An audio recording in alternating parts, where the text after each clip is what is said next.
Guys guys guys, এটা আমি কি দেখলাম! বাপরে বাপ, কোনো দিন তো আমি এরকম দেখিনি। মানে আজকে প্রথম দেখলাম। বাপরে, আমাদের মিউটা কি হয়েছে, কি দিয়েছে! তিনটা বাচ্চা! Oh my god, OMG, I am so happy. তো হ্যালো বন্ধুরা, কেমন আছো তোমরা? আমি প্রীতি। তো তোমরা সবাই আমাকে চেনো কি চেনো না আমি তো সেটা জানি না। তো আজকে একটা আমি তোমাদের সাথে মিনি ব্লগ নিয়ে আসলাম। তো দেখো আজকে আমার অবস্থা কি হয়েছে, আমার মুখের, চোখের, নাকে, মানে যাই কোথাও হয় না কেন, আমার অবস্থাটা কিন্তু আমার খুবই খারাপ আছে। তো আজকে একটা তোমাদের মিনি ব্লগটা আমি নিয়ে আসলাম এই বলে যে আমি আজকে সারাদিন কি করে থাকি। আর দেখো গাইস, এখন আমি কয়টার সময় ভাত খাচ্ছি, এখন বাজে প্রায় দেড়টা। আমি কিন্তু সকাল থেকে কিন্তু কিচ্ছু খাইনি গাইস, এখন আমি 1:30টার সময় ভাত খাচ্ছি।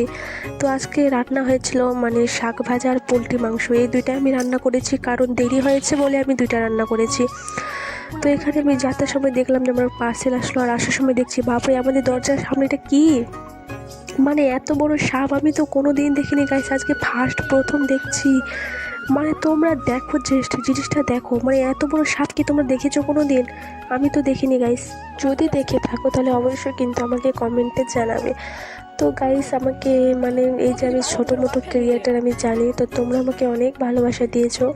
মানে আমার ভিডিওতে ভিউজ ভালো আসে, মানে লাইক ভালো আসে, সেটাতে আমি বড় মানে খুব খুশি। আর গাইস দেখো, সাপটা আমাদের বাড়ির দিকে যাচ্ছে, তাই বলে তো আমি এত চিৎকার করছিলাম। মানে এত বড় সাপ আমি কোনো দিন দেখিনি গাইস, আমি ছোটোই দেখেছি, মানে আজকে আমি আমার শ্বশুর বাড়িতে আমি এই বড় সাপটা দেখলাম।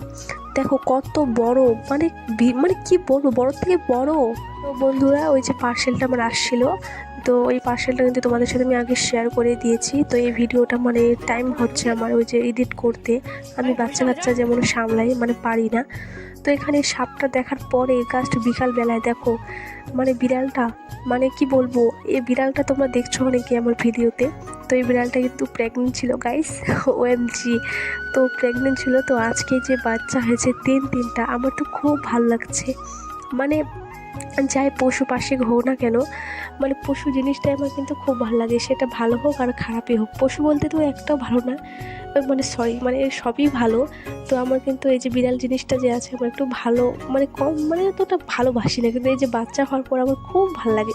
মানে বাচ্চাগুলো ভাবছি যে কী নাম রাখবো, তোমরা প্লিজ বলে দিও তো যে আমি কী নাম রাখতে পারি বাচ্চাদেরকে। তোমরা তো জানো গাইস, আমি যে কত কাজ করেছি, মানে পয়লা বৈশাখ। তো পয়লা বৈশাখের দিন যে আমরা পূজাটা করি, সেটা পূজা তো তোমাদের সাথে আমি অবশ্যই শেয়ার করব। তার আগে তোমরা এই যে কিউট বাচ্চাগুলো দেখো, মানে কি বলবো, বাপরে বাবা, আমার তো ভীষণ ভালো লাগছে গাইস। মানে কি বলবো, খুব কিউট। কিন্তু এই বিড়ালটাকে আমি কতবার না কি বকেছি, আজকে ও মা হয়ে গেল গাইস। আমার মতো আমি যেন একটা মা হয়েছি, তো ও এমন একটা মা হয়ে গেছে। আর তোমরা মানে কি বলবো, আর তোমরা আমাকে ভালোবাসা মানে অনেক দিবা, সেটা আমি অনেক ভরসা করি। আমি নিজের পায়ে দাঁড়াতে চাই গাইস, একদিন না একদিন আমি নিজের পায়ে অবশ্যই দাঁড়াবো। তোমাদের ভালোবাসা আমার সাথে আসবে, সাথে সবসময় থাকবে, এটাই আমি চাই। তো প্লিজ তোমরা ভিডিওটা কিন্তু আমার দেখবা। আমার ভিডিও ভালো নাও লাগতে পারে, কারণ আমি ওরকম সেলিব্রিটি না যে আমার ভিডিও কিন্তু সবাই দেখবে, লাইক করবে, কমেন্ট করবে। আর যদি হতাম বড় সেলিব্রিটি তাহলে অবশ্যই কিন্তু লাইক কমেন্ট করতে গাইস। তো এই যে মানে কি বলবো, আর ঘরে বসে আছে, বাচ্চা থেকে দেখছি। তো কেমন লাগছে আমার ভিডিও তোমাকে তো অবশ্যই আমাকে বলবা। এরপরে কিন্তু আমি একটা ব্লগ নিয়ে আসবো। টাটা।